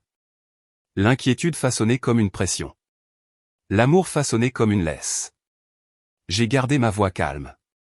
Si vous vous inquiétez pour moi, vous pouvez appeler. Vous pouvez visiter. Vous pouvez demander comment je vais. Vous n'avez pas besoin de plan de rénovation pour vous soucier de moi. Marianne a tressailli, puis a essayé à nouveau. Il a, s'il te plaît. Je t'en supplie. Je ne peux pas faire ça sans toi. Je ne peux pas avoir mon bébé qui grandit avec nous en train de nous disputer. J'ai besoin que tu fasses un pas vers moi. Un pas vers où? La patience de Caleb a craqué, juste un peu, comme un fil qui se casse. Nous avons fait des pas vers toi, a-t-il dit. Tu refuses de voir la réalité. Cette propriété est là, à ne rien faire, pendant que tu t'épuises. C'est irresponsable. Je l'ai regardé. C'est ma responsabilité. Il a fait un pas en avant, assez près pour que je puisse voir la tension dans sa mâchoire. Non, c'est une responsabilité partagée, et tu n'agis pas comme une partenaire. Tu agis comme une gardienne. Une gardienne. Le mot était destiné à me faire honte, à me faire paraître mesquine, comme si je gardais quelque chose qui ne m'appartenait pas. Les larmes de Marianne coulaient plus vite. Il a raison, il a. Tu gardes les portes fermées. Tu nous laisses dehors. Tu rends tout difficile. Tu retiens tout le monde. La phrase a frappé avec un bruit sourd, car c'était exactement ce que je savais qu'il croyait. L'entendre de ma sœur, à travers ses larmes, rendait la chose pire. Je l'ai regardée pendant un long moment. Elle avait l'air effrayée. Elle avait l'air épuisée. Elle avait l'air de s'être convaincue que j'étais la méchante de son histoire. Parce que l'alternative signifierait admettre qu'elle laissait quelqu'un d'autre diriger sa vie. J'ai parlé doucement. Vous retenir de quoi? De l'avenir, a-t-elle dit, la voix brisée. D'une chance, de la stabilité? De ne pas répéter ce qui nous est arrivé. Nous avons perdu papa. Nous avons perdu maman. Je ne veux pas perdre tout le reste parce que tu ne peux pas lâcher prise. Lâcher prise de quoi? Du ranch? De ma maison? De la seule chose qui ne m'avait pas quitté. Caleb est intervenu, la voix plus vive maintenant. Assez. On en a fini avec les émotions. Donne-moi les clés. La tête de Marianne s'est tournée brusquement vers lui. Caleb, s'il te plaît. Il ne l'a pas regardé. Il a gardé les yeux sur moi. Nous avons essayé. Nous avons demandé gentiment. Nous avons expliqué. Tu choisis d'être difficile. Donne-lui les clés, a dit Marianne doucement, et la voix de ma sœur semblait soudainement petite. Ça rendra les choses plus faciles. J'ai senti quelque chose se glacer en moi. Voilà, le moment où elle a cessé d'être ma sœur me parlant et est devenue une messagère pour lui. J'ai mis la main dans ma poche et j'ai senti les clés, solides et chaudes. Pendant une étrange seconde, j'ai imaginé ce que ce serait de les lui donner, de mettre fin à la tension, de voir les épaules de Marianne se détendre, d'entendre le ton de Caleb s'adoucir, de prétendre que la paix pouvait être achetée avec du métal et un accès. Puis j'ai imaginé ce qui se passerait ensuite. Des entrepreneurs, des devis, des étrangers marchant dans le bureau de papa, des décisions prises dans des bureaux de Denver. Ma sœur souriant crispement pendant que ma vie était reconditionnée en quelque chose de rentable. Et j'ai imaginé le jour où je me tiendrais dans ce même salon, regardant des gens emporter des meubles qui avaient appartenu à notre famille depuis des générations, en m'entendant dire que c'était juste pratique. Je suis restée silencieuse. La pièce retenait son souffle avec moi. Marianne a chuchoté mon nom à nouveau, suppliante, Ila. La voix de Caleb s'est durcie, maintenant. J'ai pris une profonde inspiration. Pas le genre tremblant. Le genre que l'on prend quand on choisit quelque chose et qu'on ne prévoit pas d'y revenir. Puis j'ai dit 4 mots. Vous n'aurez pas ces clés. L'air a changé instantanément. C'était comme si quelqu'un avait éteint la musique dans une pièce bondée. Marianne s'est figée, la bouche ouverte, des larmes accrochées à ses cils. Caleb m'a regardé, et pour la première fois, le masque poli a glissé assez loin pour que je voie ce qu'il y avait en dessous. L'incrédulité d'abord, puis l'irritation, puis quelque chose de plus froid. Tu ne peux pas être sérieuse, a-t-il dit. J'ai hoché la tête une fois. Je suis sérieuse. Marianne a secoué la tête comme si elle pouvait secouer ma réponse. Ila, s'il te plaît. Tu ne comprends pas. C'est pour le bébé. Je l'ai regardé gentiment, parce que le bébé était réel et innocent et méritait de la douceur, même si les adultes ne le méritaient pas, je comprends exactement ce que vous faites, et je dis toujours non. Caleb a laissé échapper un rire court et sans humour. Très bien. Il s'est tourné vers Marianne. Je te l'avais dit. Elle a tressailli à son ton, puis s'est retournée vers moi, son visage se tordant de colère maintenant que la supplication avait échoué. Tu es incroyable. Tu préférerais vivre seul dans cette vieille maison poussiéreuse plutôt que d'aider ta propre sœur. J'ai gardé ma voix basse. Je préférerais garder mes limites plutôt que de confier ma vie à quelqu'un qui la traite comme un investissement. Caleb s'est approché. Tu penses protéger quelque chose. Tu es juste têtu. Peut-être, ai-je dit. Mais être têtu n'est pas illégal. Ses yeux se sont rétrécis et sa voix est tombée dans un ton contrôlé et dangereux. Alors nous ferons ça d'une autre manière. Marianne l'a regardé, surprise. Que veux-tu dire? Caleb ne lui a pas répondu. Il a gardé son regard sur moi. Tu fais une erreur. J'ai soutenu son regard. Peut-être, mais c'est à moi de la faire. La respiration de Marianne est devenue saccadée et elle a essuyé ses joues brutalement, furieuse. Maintenant, tu détruis cette famille. Non, ai-je dit doucement. Je refuse de me laisser écraser par elle. Pendant un moment, personne n'a parlé. Le seul son était le faible tic-tac de l'horloge et le vent qui pressait contre les fenêtres. Je pouvais sentir mon cœur battre régulièrement maintenant, pas frénétiquement. Je pouvais sentir les clés dans ma poche comme une encre. Caleb s'est finalement dirigé vers la porte, impatient, en ayant déjà fini avec la performance. Viens, Marianne. Ma sœur a hésité, me regardant comme si elle voyait une étrangère. Puis elle l'a suivi, les épaules tendues, le visage fermé. À la porte, elle s'est retournée une dernière fois. « Tu vas le regretter », a-t-elle dit. Je n'ai pas répondu. Je l'ai juste regardé partir. Leur voiture a reculé sur le gravier, les pneus crissant, puis a disparu sur la route. La poussière s'est élevée derrière eux et a dérivé lentement, retombant sur la terre comme si de rien n'était. J'ai fermé la porte, je l'ai verrouillée et j'ai appuyé mon front contre le bois pendant un long moment. Mes mains ne tremblaient plus. Je ne me sentais pas victorieuse. Je ne me sentais pas cruelle. Je ressentais quelque chose de plus simple et de plus fort. Je me sentais en avoir fini. Et alors que je me tenais là dans le silence, je savais que le prochain coup ne viendrait pas avec des larmes ou des discours de famille. Il viendrait avec du papier. Le papier est arrivé. Pas le lendemain, ni même la semaine suivante. Mais il est arrivé comme l'hiver arrive ici.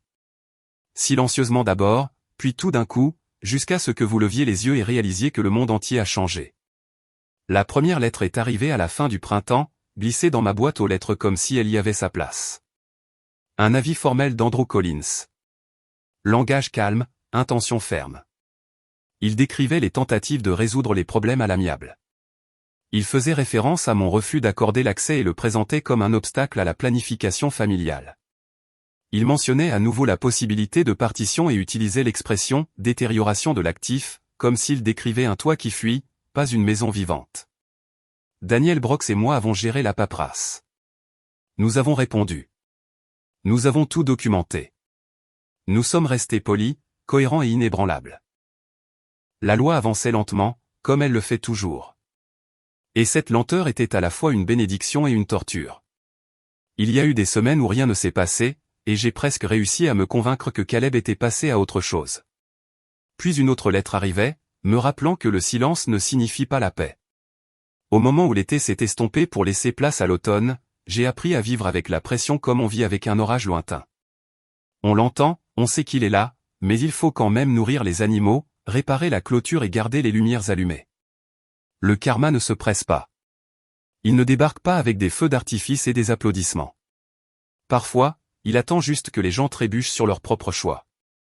La première fois que je l'ai vu, vraiment vu, c'était en ville par un matin d'octobre ensoleillé. J'étais à la quincaillerie pour acheter un nouveau loquet de portail et une bobine de fil quand j'ai remarqué l'agitation près du comptoir avant.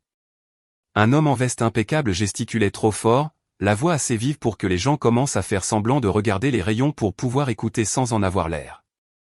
Il m'a fallu une seconde pour le reconnaître, car je ne l'avais jamais vu sans son masque calme. Caleb. Ses cheveux étaient les mêmes, ses vêtements semblaient chers, mais son visage était rouge et sa bouche était tirée par la frustration. Le vendeur derrière le comptoir, un jeune homme aux yeux fatigués, continuait de secouer la tête. « Monsieur, je ne peux pas rembourser les commandes spéciales après la date limite », a dit le vendeur en gardant sa voix égale. Caleb a frappé le comptoir de la main. « C'est ridicule. On m'a dit que ce serait livré. Ça ne l'a pas été. J'ai des délais. » Le vendeur n'a pas bronché. « Je comprends, mais ce n'est pas notre politique. Les matériaux ont été commandés. Ils sont arrivés. Vous n'êtes pas venu les chercher. » La mâchoire de Caleb s'est serrée si fort que j'ai pu voir le muscle sauter. Il a baissé la voix, mais elle n'était pas plus douce. Elle était plus menaçante. « Savez-vous qui je suis ?» Le vendeur l'a regardé, impassible. « Non, monsieur. Et ça ne change pas la politique. » Je me tenais à quelques allées de là, les mains sur la poignée du chariot, à regarder. J'aurais dû faire demi-tour et partir. J'aurais dû prétendre ne pas l'avoir vu, mais quelque chose m'a retenu là. Peut-être la curiosité. Peut-être la partie de moi qui voulait la preuve qu'il n'était pas intouchable. Caleb m'a finalement remarqué. Ses yeux se sont posés sur les miens et, pendant une fraction de seconde, quelque chose a traversé son visage. Pas de la culpabilité, pas d'excuse, quelque chose de plus proche de l'irritation, comme si j'étais un inconvénient même ici. Il s'est retourné vers le vendeur, la voix s'élevant à nouveau. « Très bien, je vais porter ça plus haut. » Il est sorti en trombe, la cloche au-dessus de la porte sonnant trop brillamment derrière lui. Le vendeur a expiré et a marmonné quelque chose dans sa barbe. Une femme près de moi a secoué la tête et a chuchoté à son ami que certaines personnes pensaient que l'argent signifiait qu'elle pouvait réécrire la réalité. J'ai poussé mon chariot en avant, prétendant que mon cœur ne battait pas la chamade. J'ai payé rapidement et j'ai chargé mes fournitures dans le camion. En sortant du parking, j'ai vu Caleb dans sa voiture, le téléphone collé à l'oreille, gesticulant avec colère contre le pare-brise comme si le monde lui répondait. C'était la première fissure. Petite, mais réelle. Une semaine plus tard, le deuxième moment est arrivé, et ce n'était pas en ville. C'était ici, sur mon porche, où l'air sent toujours la terre, le vieux bois et la douce odeur du foin. C'était en début de soirée. Le soleil descendait derrière la crête et le ciel avait cette douce lueur dorée qui rendait tout plus aimable. J'étais sur les marches du porche avec une tasse de thé quand j'ai entendu un véhicule, pas la voiture de Marianne cette fois, un VTC. J'ai reconnu la façon dont le chauffeur s'est arrêté au bout de l'allée et a attendu, comme s'il était nerveux d'être sur une propriété privée. Marianne est descendue. Elle avait l'air fatiguée, pas seulement stressée, épuisée. Ses cheveux étaient tirés en arrière, mais des mèches rebelles s'étaient échappées. Ses joues étaient pâles et ses yeux cernés de rouge comme si elle avait pleuré pendant des heures. Elle tenait son téléphone à la main comme le font les gens quand c'est la seule chose qui les fait se sentir connectés au monde. Elle a monté les marches lentement, comme si elle n'était pas sûre d'être autorisée. Je me suis levé, le thé toujours à la main. Marianne. Elle a dégluti et sa voix est sortie, rauque. Salut. Pendant un moment, nous nous sommes juste regardés. Sœur, mais pas proche. Familière, mais étrangère. Je me suis écarté et je l'ai laissée entrer sans réfléchir, non pas parce que j'avais tout pardonné, mais parce qu'elle ressemblait à quelqu'un qui n'avait plus nulle part où aller. Elle s'est assise à la table de la cuisine, au même endroit où maman avait l'habitude de s'asseoir. Ses yeux ont parcouru la pièce comme si elle la voyait différemment maintenant, pas comme un fardeau, pas comme un cimetière, mais comme quelque chose de stable auquel elle avait autrefois appartenu.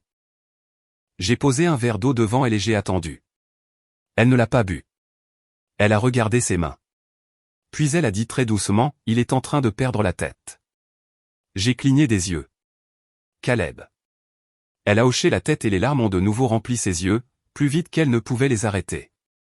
Tout s'effondre. Le projet sur lequel il comptait, celui dont il parlait tout le temps, ne se fera pas, je me suis assise en face d'elle. Quel projet ? Marianne a laissé échapper un rire amer. Les investisseurs, le plan de retraite. Il m'a dit qu'il avait des gens en ligne, qu'il pouvait transformer la terre en profit, qu'il savait ce qu'il faisait. Il a dit que ce n'était qu'une question de timing, mais l'affaire est tombée à l'eau. Je suis restée silencieuse, le cœur serré. Une partie de moi voulait dire, je te l'avais bien dit. Une plus grande partie de moi se sentait mal, car je n'avais pas voulu que ma sœur souffre. J'avais voulu qu'elle se réveille. Marianne s'est frotté le visage avec les deux mains, comme si elle essayait d'effacer toute l'année. Il a contracté un prêt, pas un petit. Il a dit que c'était temporaire.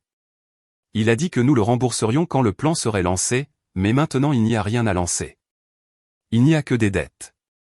Mon estomac s'est noué. As-tu signé quelque chose ? Elle a hésité, puis a hoché la tête. Oui. Je ne l'ai même pas lu correctement. Il m'a dit que c'était standard. Il m'a dit que j'étais paranoïaque quand je posais des questions. J'ai senti ma gorge se serrer. Les mots du mariage résonnaient dans mon esprit. Excuse-toi ou va-t'en. Nous ne voulons pas de toi ici. La confiance qu'elle avait alors, la façon dont elle croyait qu'il était la solution. Maintenant, elle ressemblait à quelqu'un qui avait été entraîné par le fond. Marianne, ai-je dit doucement. Où est-il ? Elle a secoué la tête rapidement. Dans la voiture, il attend. Il m'a fait entrer pour te parler. Il a dit que si je ne pouvais pas te convaincre, il le ferait. Ma poitrine s'est glacée. Au bon moment, j'ai de nouveau entendu le crissement du gravier. Une portière de voiture a claqué. Des pas lourds. Les yeux de Marianne se sont écarquillés de panique. S'il te plaît, a-t-elle chuchoté, ne le provoque pas. Il n'est pas lui-même en ce moment.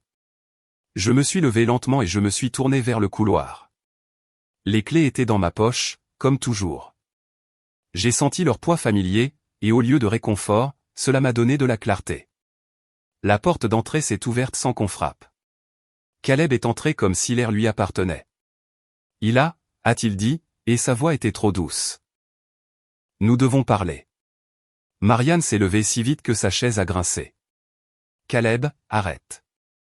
Il l'a ignoré. Ses yeux ont balayé la cuisine, se sont posés sur moi et ont tenu bon. Il y avait quelque chose de brut en eux maintenant, quelque chose d'impatient et de désespéré. Son masque était toujours là, mais il se fissurait sur les bords. Je n'ai pas parlé. J'ai attendu. Il s'est approché. Tu as rendu ça plus difficile que nécessaire, a-t-il dit. La voix de Marianne a tremblé. Caleb, s'il te plaît. Il a tourné la tête vers elle. Tu étais censé t'en occuper. Tu as dit qu'elle finirait par céder. Tu as dit qu'elle cède toujours finalement. La cruauté de cette phrase est restée suspendue dans l'air. Le visage de Marianne s'est décomposé. J'ai essayé, a-t-elle murmuré. J'ai essayé. Caleb s'est retourné vers moi et sa voix est devenue basse. Tu ne comprends pas à quel point l'enjeu est important. J'ai soutenu son regard. Je comprends plus que tu ne le penses. Il a ri une fois, un rire bref et amer. Non, tu comprends les vaches et les clôtures. Tu ne comprends pas la vraie pression. Mes mains se sont serrées en poing à mes côtés. C'est ma maison. Si tu es ici pour me menacer, tu peux partir. Ses yeux se sont rétrécis. Je suis ici pour résoudre un problème. Marianne s'est interposée entre nous, tremblante. Arrêtez. Tous les deux, s'il vous plaît. Le visage de Caleb s'est tordu de frustration, et pour la première fois, j'ai vu quelque chose de laid et de non filtré. Il a regardé ma sœur comme si elle était un outil qui avait cessé de fonctionner. Le karma ne se presse pas, ai-je pensé en le regardant. Mais il est précis. Caleb a reculé d'un pas, respirant difficilement. Très bien, il m'a pointé du doigt. Ce n'est pas fini. Tu vas regretter d'avoir été si têtu. Puis il a saisi le bras de Marianne, pas doucement, et l'a tiré vers la porte. Elle a trébuché, s'est rattrapée et m'a regardé, les yeux pleins de honte, de peur et de quelque chose qui aurait pu être une prise de conscience. Je n'ai pas bougé. Je n'ai pas poursuivi. Je ne l'ai pas supplié de rester. Je suis simplement resté là et je les ai laissés partir, parce que j'avais enfin compris que sauver quelqu'un ne fonctionne pas s'il continue de confier sa vie à la mauvaise personne. La porte s'est fermée. La maison est redevenue silencieuse. Je me suis assise lentement, les mains tremblantes maintenant, le thé oublié sur le comptoir. Dehors, le ciel s'est assombri et le vent s'est levé, balayant le pâturage comme une longue expiration. Le karma ne s'annonce jamais. Il continue simplement de se manifester, une conséquence à la fois, jusqu'à ce que la vérité soit impossible à ignorer. Et j'avais le sentiment que nous approchions. Il a fallu 3 mois de plus avant que je ne revoie ma sœur. L'hiver s'était installé à ce moment-là, non pas doucement, mais avec le genre de certitude qui fait que tout ralentit, que vous le vouliez ou non. La neige était épaisse le long des clôtures. Le ruisseau avait gelé par endroits, laissant une eau sombre se déplacer sous une croûte de glace. Les jours étaient courts, les nuits assez longues pour ressembler à un test de patience. J'avais appris à vivre dans le silence. Pas le silence paisible que les gens romantisent, mais le genre honnête, celui qui vous donne de l'espace pour réfléchir, que vous le vouliez ou non. Quand Marianne est revenue cette fois, elle n'est pas arrivée avec confiance ou exigence. Elle n'est pas arrivée avec Caleb. Elle est arrivée dans une voiture empruntée juste après le crépuscule, les phares perçant la neige qui tombait. J'étais dans la grange en train d'étendre de la litière fraîche quand j'ai entendu le moteur tourner au ralenti. Je suis sorti et j'ai resserré mon manteau, sachant déjà de qui il s'agirait. Certains instincts ne vous quittent jamais. Elle est restée près de la voiture un moment avant de marcher vers moi, ses bottes crissant sur la neige tassée. Elle avait l'air plus mince. Son visage était tiré, fatigué d'une manière que le sommeil ne répare pas. Sa veste était pratique, pas à la mode, et elle pendait sur ses épaules comme si elle ne lui appartenait pas tout à fait. Je n'ai pas souri. Je ne me suis pas détourné. J'ai simplement attendu. Il a-t-elle dit doucement. J'ai hoché la tête une fois, Marianne. Nous sommes restés là, avec la lumière de la grange bourdonnant au-dessus de nous, la neige tombant en douces nappes. Pendant un long moment, aucune de nous n'a parlé. Des sœurs qui avaient partagé une enfance, un deuil, une histoire, maintenant incertaines de comment se tenir dans le même espace. Elle a rompu le silence la première. Je l'ai quittée. Les mots étaient plats, presque engourdis, pas dramatiques, pas fiers, juste énoncés. J'ai laissé échapper lentement le souffle que je retenais. Quand Il y a quelques semaines, a-t-elle dit. Après que tout a explosé, après l'argent, après les cris, après que j'ai réalisé que je ne me reconnaissais plus. Elle a regardé au-delà de moi, vers le pâturage, vers le contour sombre des collines. Il a dit que j'étais ingrate. Il a dit que j'avais ruiné ses plans. Il a dit que je t'avais choisi plutôt que lui. J'ai tressailli, non pas par culpabilité, mais parce que je pouvais entendre sa voix dans cette phrase si clairement. Je ne t'ai pas choisi, a-t-elle ajouté en se retournant vers moi. Je me suis choisi. Il m'a juste fallu trop de temps pour voir la différence. La neige s'est épaissie, s'accrochant à ses cheveux. J'ai fait un geste vers la maison. Il fait froid. Elle m'a suivi à l'intérieur, hésitant sur le seuil comme si elle avait peur de ne pas être la bienvenue. Je ne l'ai pas invitée avec des mots. J'ai laissé mes actions faire ce travail. Nous nous sommes assises à la table de la cuisine, la même autour de laquelle nous avions toutes deux tourné nos vies de différentes manières. J'ai versé du thé sans demander. Elle a enroulé ses mains autour de la tasse comme si c'était une encre. Pendant un moment, nous n'avons rien dit. La maison faisait ses bruits familiers. Le chauffage s'est mis en marche. L'horloge faisait tic-tac. Finalement, elle a parlé. Je pensais que l'aimer signifiait devenir quelqu'un d'autre, quelqu'un de plus fort, de plus intelligent, quelqu'un qui ne pouvait pas être blessé. Elle a dégluti difficilement. Je pensais que le fait que tu restes ici signifiait que tu avais peur. Peur de passer à autre chose, peur de grandir. Elle m'a regardé, puis m'a vraiment regardé. Je vois maintenant que c'est toi qui étais la courageuse. Tu es resté quand ça faisait mal. Tu n'as pas fui. Les mots ont atterri avec poids, pas de soulagement, pas de validation, juste la vérité, arrivant tard. Je n'ai pas dit merci. Je n'ai pas dit je te pardonne. Je n'ai pas tendu la main à travers la table. J'ai dit, j'avais besoin que tu respectes mes limites.